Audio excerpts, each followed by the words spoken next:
to the Real Generation Gap. I'm Rudy Ruiz. I'm Fred Satilli. And today we're going to be discussing the 2022 Graham Moore film, The Outfit. So The Outfit stars Mark Rylance, Academy Award winner, Zoe Deutsch, Dylan O'Brien, and Johnny Flynn as Francis. And it follows a cutter played by Mark Rylance. His name is Leonard.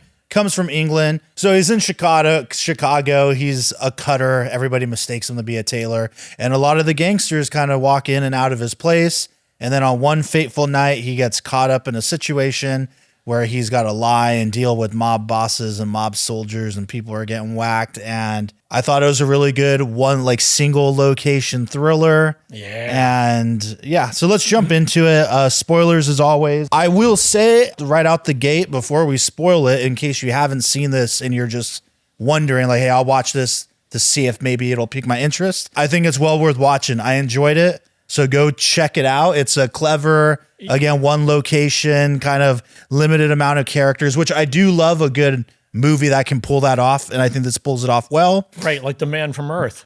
It's yes. basically done in a few rooms. Yeah. You know, they never leave the building. Mm-hmm. See, I think this movie is really, really genius. I think the storyline is fantastic. The fact that they do it in that guy's environment is poetically correct, because this whole completely thing is constructed in his mind. Mm-hmm. He only needs that much space to pull off this really crime of the century, you know? And it's just, he keeps it right in there. And nobody knows that the whole time he's in control of everything, and he's in his world.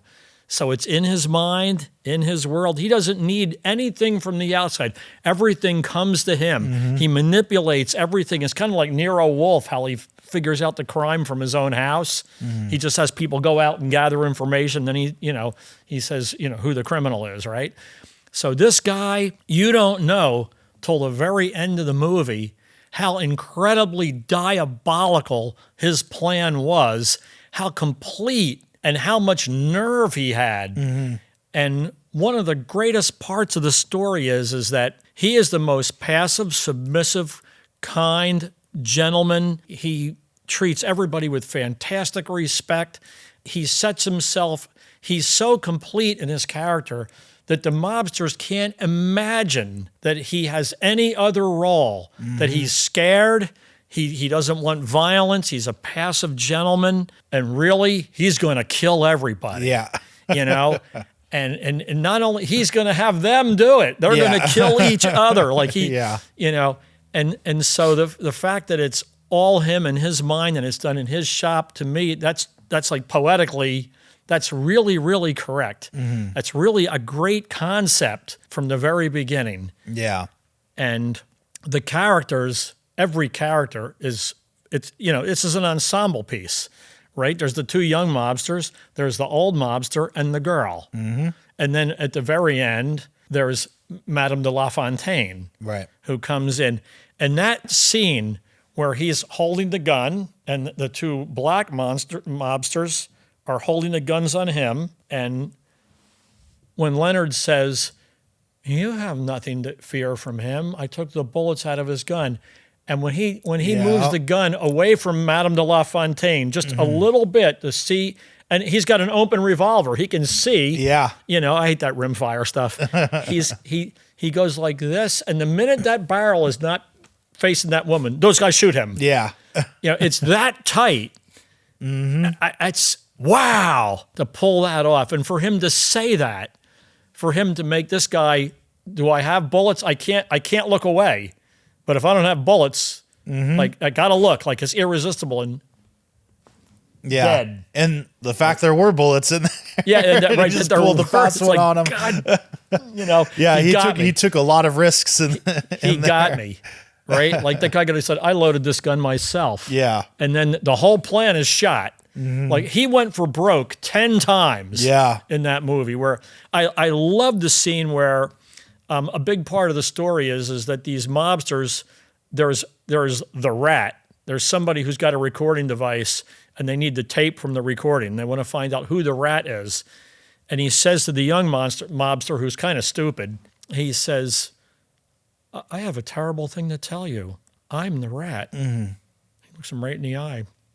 I'm the rat. And the mobster's looking at him, and it's a long time, like literally like 30 seconds. And then he bursts out laughing. Yeah. How could you be the rat? Yeah. He goes, you had me going. You had me going. Good job. You really had me going. It's a really good moment. Yeah. Yeah. Just lays it out there for him. And then when he tells the girl she's the rat, it's the same thing. It's like, what? The girl says, well, what's going on here? He goes, well, you're the rat. Yeah. Like, how can you possibly know that, right? Like, right. Playing with a lot of lives. I love that, how he manipulates him like so easily too. That's the Dylan O'Brien character, who's the son of the head mobster. Right. And Mr. Boyle. Yeah, Mr. Boyle. He's Master Rick Boyle. And Berlin calls him, oh, Master Rick. I would never, you're right, Master Rick. Like, you're the boss here. Everybody's the boss but him. Yeah. Meanwhile, he's the boss. He's doing it, Yeah, his relationship with the mob boss was so awesome. I really there's like a mostly mutual respect there, right? Like That's the boy, exactly the words I would have used. Yeah. Mutual respect. He loved the cutter. You want to tell him the difference between the cutter and the tailor? Well, anyone can be a tailor and just measure or something like that. Right, yeah, trim a sleeve or sew on a button. He says, I have to take raw material. I have to cut that material in such a way. It's a giant craft. It took me years to learn how to take a piece of material, cut all the components. He said, a suit that's a pants and a shirt, a pants and a jacket. He says, there's 258 steps to make that, and you have to cut the material right, and if you do that, it makes the other steps easier. And all through this thing, with all this horrible people getting killed and just shooting and terrible threats and guns to his head, he's just sewing the lining of the jacket, with fancy stitching by hand, or making a buttonhole by hand. Yeah. Right? And no one it notices really calms that. everything down. Yeah. Like, he can't be a threat. Yeah. Even with a gun to his head, he's like, you can shoot me anytime you like. You're the boss. I'm just going to continue. Well, and all the while, the fact that he's sewing the tape, the tape's missing. Who took it? But while he's sewing, he's literally sewing the tape into the jacket. Right, into the that lining we find of the out jacket. later. Like, I got to watch it again just to see when he gets it and makes that happen. Because they don't show you. They don't show you him putting the tape. Right, in. right. We just know he's sewing there. But I was going to say how he easily manipulates the two, young mob dudes to go against each other, just using, the information he got a little earlier in the movie of, Fran, because he's listening, he's paying attention to everything that's happening. Everyone goes into his shop, they're running their mouths. All he's got to do is listen and just play cool. And, right, because they say anything in front of him because he's completely innocuous. Yeah, yeah. It's like servants, like they had these rich people in the South, let's say in the antebellum South, right? The servants in the house, black slave people or whatever, they knew everything about everybody. Yeah, they knew everything better than it. They're the ones taking the blood stain out of the shirt and stuff. You know what I mean? Like, it's funny how that can be, where you're so arrogant that you dismiss the people around you.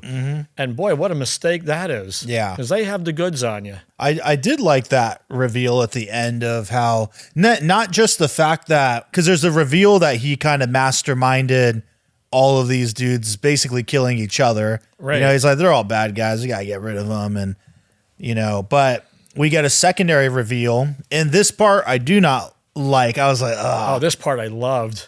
When the guy wakes up, when Francis gets shot a bunch of times and wakes up and is going to try to fight him, I was like, it's like the two black gunners. The monster movie. Like, this is the part where he's going to come back to life for one last scare. That I didn't care for, but it's almost canceled out by then we get this other reveal that I thought he was going to be part of the outfit, they call it, but how really he wasn't, but he's like an OG gangster and had his family, like he's rolling up his sleeves, he's got his tattoos and all that. He's like, I used to be just like you, man. He's like, that's why my family got killed. It wasn't this or that. It wasn't jeans. He's like, that's the genius of the movie. So here is this innocuous guy. Really, he was a killer, and he had the ink to show it, right? And he showed them. He showed them, and even that reveal, like when he took off the clothes that had been hiding this all along. Then he tells the story about he did something, an organized crime, burned down his place with his wife and daughter sleeping up above, and that was his punishment. He escaped with his. They let him go. Yeah. and with the knowledge that they got the retribution on him or something. And now, when he came to Chicago, he ostensibly wanted to have a peaceful life. But the first person he met was Mr. Boyle, the mafia leader, right? Yeah. And he wanted the fancy suits made and everything, and he did it. So now he wanted revenge against organized crime. And he did it in the same poetic way. He burned his shop again with them in it. You know what I mean? You're going to burn my place with my people in it. I'm going to burn your place with you, my place with you in it. And of course, he allowed the girl from the neighborhood to escape. And he didn't want the money. He didn't split it with her. Yeah. Right? This is yours. You take it. Go make a life. Make a life without crime and violence. Get out of this neighborhood. I couldn't escape this neighborhood. Even coming from London to Chicago, I couldn't escape this somehow, but you can. You have the money to go. You can go to, these exotic cities or whatever, and you can get out of here. You can make it. You can get out. Because she was paramour of Master Rick Boyle. Yeah. Right? And I wasn't quite sure how much of that was, did she really fall in love with him, or was she playing him, or was she just doing the only thing she could do in her environment? I wasn't real clear on that. Yeah, she didn't seem too concerned that, her life was the in dude danger. got shot. Like, her boyfriend got murdered, and she's like, oh, man, that sucks. Like, it didn't seem like that big a deal. That she did he was gasp a riding in the little when they trunk. opened the box and Right. stuff. I thought the blood dripping on the floor somebody was going to notice that, but they didn't. That was just done to us. Yeah. We were Yeah. manipulated.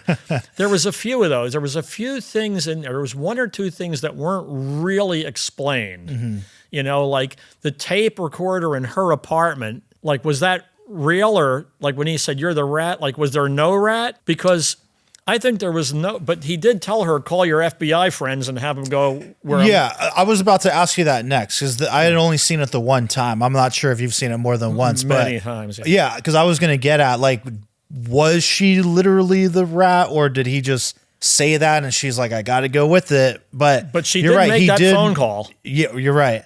And he did mention give it to your FBI buddies or whatever. So It was interesting that a tape recorder was a super high tech thing that nobody even understood. Like, you actually what you say gets put in here. Like yeah, you need a special device to listen to it and all that. Yeah, I love that. Yeah, nobody had one. Yeah, we got to take it somewhere and all that. At the end, the amount of twists.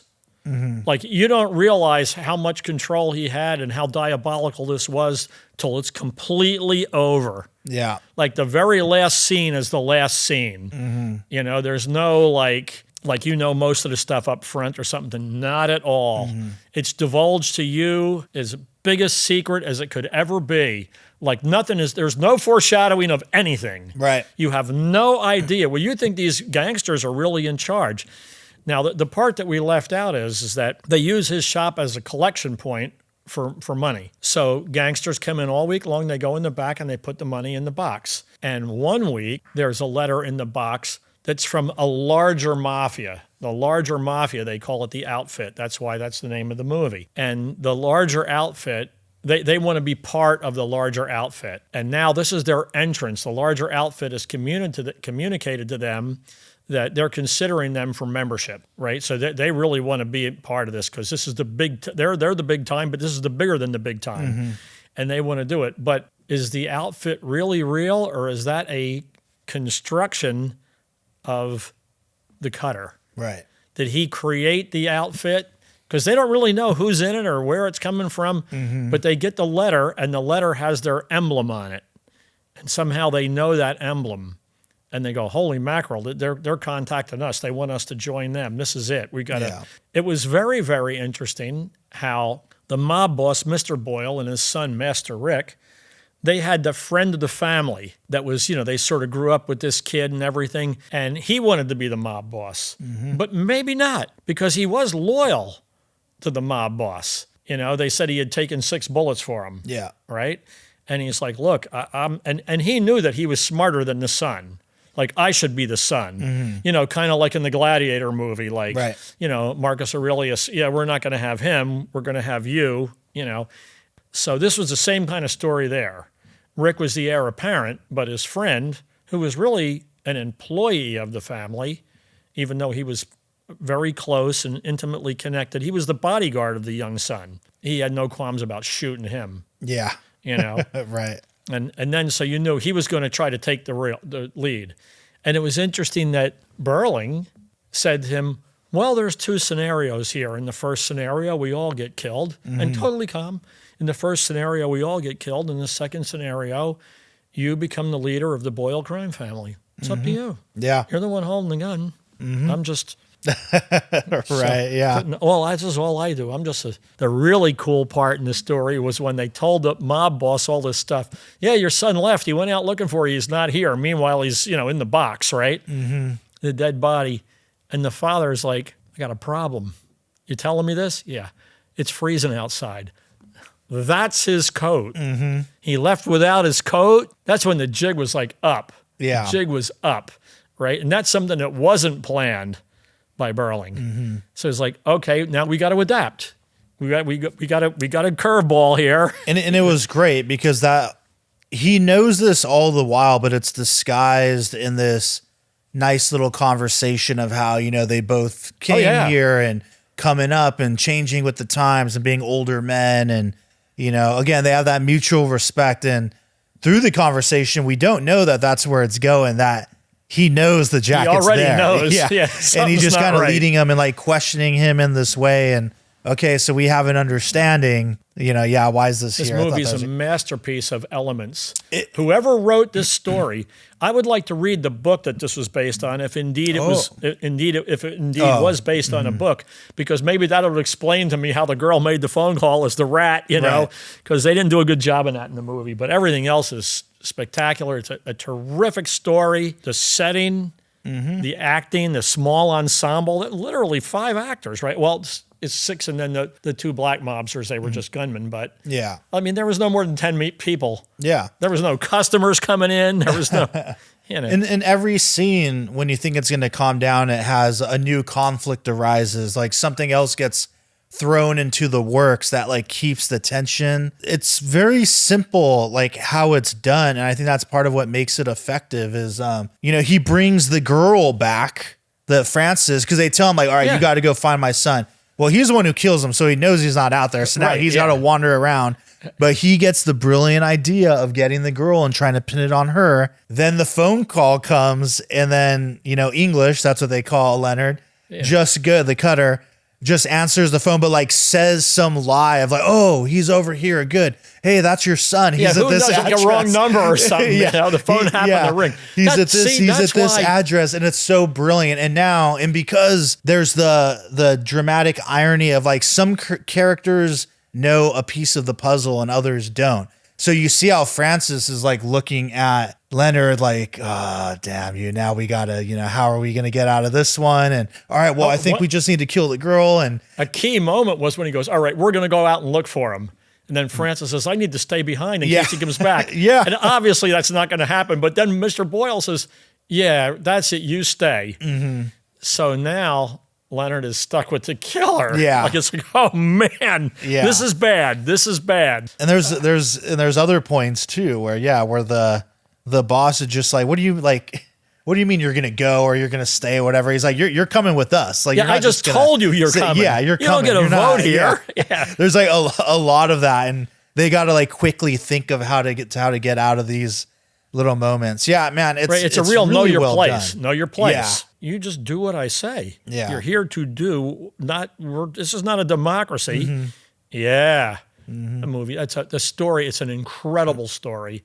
Really well told. Really well played. I think everything in this movie is really perfect. That's why, for me, this movie's a 10. Yeah, and the writer and director of this did win an Oscar for writing the screenplay for Imitation Game. I never saw it, but that was several years prior to this, so clearly he's a pretty good writer. Man. It's a story that's not formulaic. A lot of these stories, like I mentioned, Breaking Bad, right? It's like, well, every week, like that TV show got worse and worse and worse every week. I disagree so much, but that's okay.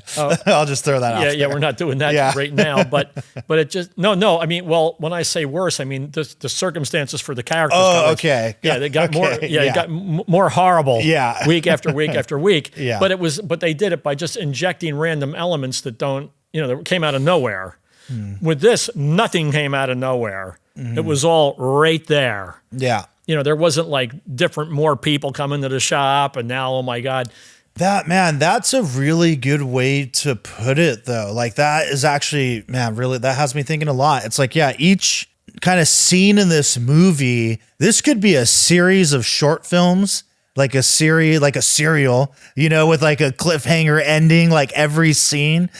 Like you could chop this up and it would work. It would be that like once a week, here's that scene and it's going to keep driving forward. I wouldn't be surprised if the writer like thought about that, you know, when he was writing this, like, all right, every scene, because every scene should have a conflict, right? And it's writing, but this really ups the ante. And yeah, man, it almost feels like that. Like this 1 hour, 45-minute movie is a bunch of these like short tense stories, episodes. Yeah. Just ramping up. Yeah, I'm going to give it a 7. And that's good. For me, that's really good. And I do recommend it. You know, all aspects of it, as you said, acting, well directed, obviously well written. Francis needed to die. I hated that character. So I'm glad it goes the way it goes for him. But that's good. He did a good job of making me hate him and like wanting him to go.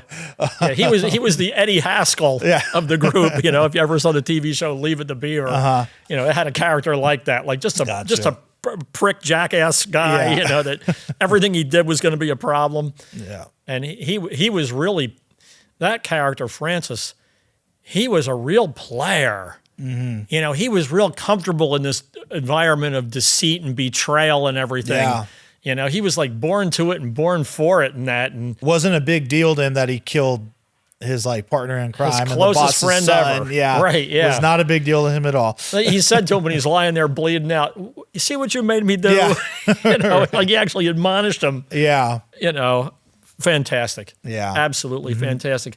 Everybody out there, The Outfit, see it twice, see it. It's very, very high level writing and high level storytelling, and I really appreciated that. So. That's my review. You got anything else you want to add? No, that's it. Highly recommend.